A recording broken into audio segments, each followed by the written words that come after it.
for joining us for another edition of TBT Newsweek. I'm Mitchell Ringos. I think that's the wrong intro, but we're going to start with Thunder Bay City Council. They'll be asked at tomorrow night's meeting to approve the preferred design for the Victoria and Syndicate Avenues redevelopment project.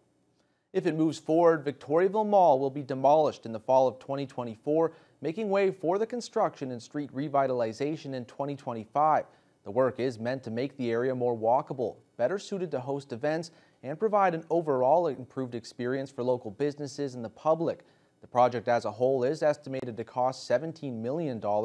Development Services Director Joel DePuter believes the benefits of the project will expand beyond Victoria Avenue. You know, there's a focus to work hard at this area and see the benefits spill out into the surrounding area. And I do think that once Victoria Avenue is open, and this is a very busy place, beautiful place, and we'll see the benefits progress down Victoria Avenue towards Simpson Street and beyond. If the project is approved by Council, administration will begin providing updates on next steps in the tender process. Well, there's been a historic settlement in the ongoing annuities case involving the Robinson-Huron Treaty Litigation Fund and the governments of Canada and Ontario. 21 First Nations north of Parry Sound are now going to receive $10 billion in retroactive payments dating back more than 170 years. Eric Tashner has the latest.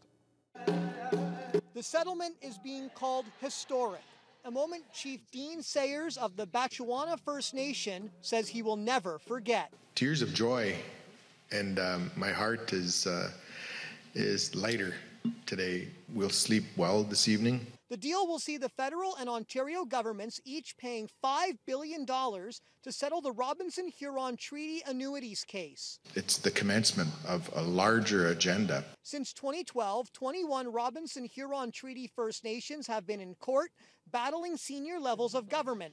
The First Nations accuse the governments of failing to increase annuity payments as resource revenue in the treaty territory grew. There's a lot to learn for us as governments.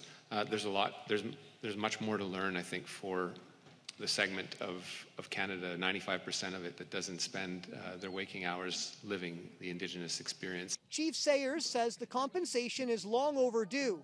The First Nation communities have been fighting for more than 170 years. There will be community meetings, there will be individual interviews, questionnaires in regards to how we might move forward with regards to the annuity from a number of perspectives. Since 1850, the region from Parry Sound to North Bay along the north shore of Lake Huron to Sault Ste. Marie has seen tremendous mineral exploration, along with the expansion of lumber and fishing industries. Yet the annuities paid by the governments to First Nations communities for use of the land has remained the same since 1875 at only $4 per person a year.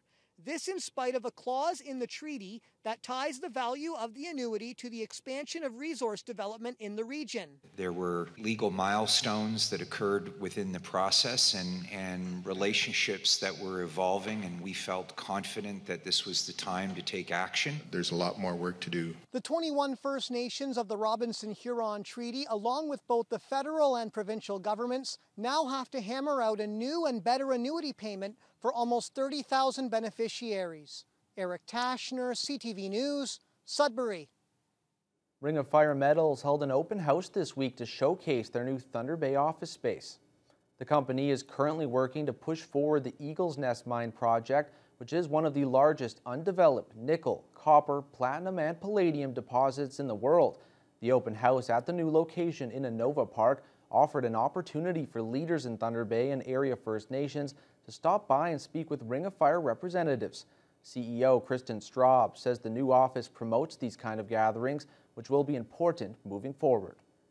We're quite comfortable in that space, but one of the big changes for us here is to have a much more open space area where we can have people that can stop by and drop in if they have questions, if they want to engage on the Eagle's Nest project development piece.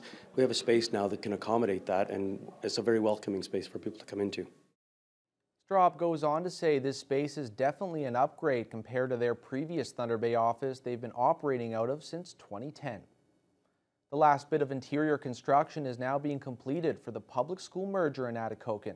The $30 million project to expand Atikokan High School into a kindergarten to grade 12 school is on schedule for completion by September. The newly named Northern Lakes School will include younger students and teachers from North Star Community School. Carl Langdon reports. Although it may not look like it from the outside of the building, interior construction is almost complete. Age-appropriate in-classroom washroom facilities for the younger grades, renovations to the original gym, and smartboards installed in each class work to streamline the transition between grades.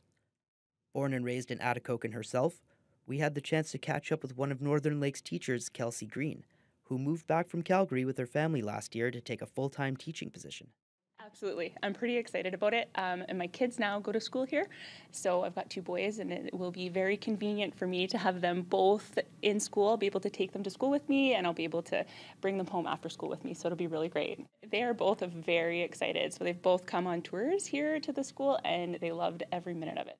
The amalgamation of Atikokan High School with North Star School bypasses funding restrictions that each school was facing when they were both deemed to be underintended. With the merger scheduled to be ready for the younger North Star students by September, an air of optimism surrounded the changes, which include gender-neutral bathrooms, consistency between grade changes, mentorship opportunities, and the convenience to parents of having siblings attend the same school. I'm a family of 8 altogether. I have 5 younger siblings, and they'll all be here, which is really convenient for my mom. It's looking great so far, and everyone's been really positive about it. I think that there are some mixed feelings, but me personally, I think that it's going to actually be really good for our community. I do know quite a few of the younger kids, and I'm excited to just be around them. September will also see new principal Carly Skorensky take the reins. Skorensky is excited for the opportunity to leverage her experiences having taught younger grades in the past, and is even a former student of Atikokan High School. It's really exciting for me, having worked in both panels. I'm excited to be able to share some knowledge from the elementary panel and bring in colleagues who really have a lot of experience and expertise in that area, and come back to my secondary roots. The inviting sunlit library offers comfortable spots to explore the possibilities between the pages, along with quiet study spaces to help maintain proper focus. Carl Langdon, TBT News. Parks Canada is reviewing more than 200 historic plaques across the country, including half a dozen in northwestern Ontario. The overwhelming majority are being reviewed for colonial assumptions. The review stems from the 2015 Truth and Reconciliation Commission's Call to Action number 79, which prescribes a reconciliation framework for Canadian heritage and commemoration. The text of each plaque is being reviewed for not only colonial assumptions, but also dated or offensive terminology, controversial beliefs and opinions, and for what's left out, notably the exclusion of Indigenous peoples. So Fort Temiskaming was a fur trade fort on Lake Temiskaming. And the original designation really talked about the importance of that place only in terms of the European fur trade. So the economic history of the development of the colonial presence in North America. So when we reviewed that plaque, and it was done in collaboration with the Temiskaming First Nation, we added the aspect of the story about the partner in the trade, the First Nations. There are 6 plaques under review at historic sites in this region. 3 of them are in the Thunder Bay area. The others are in the Nipigon, Rainy River, and Kenora area. It costs roughly $4,000 to cast a new plaque, the first of which should start being installed this year.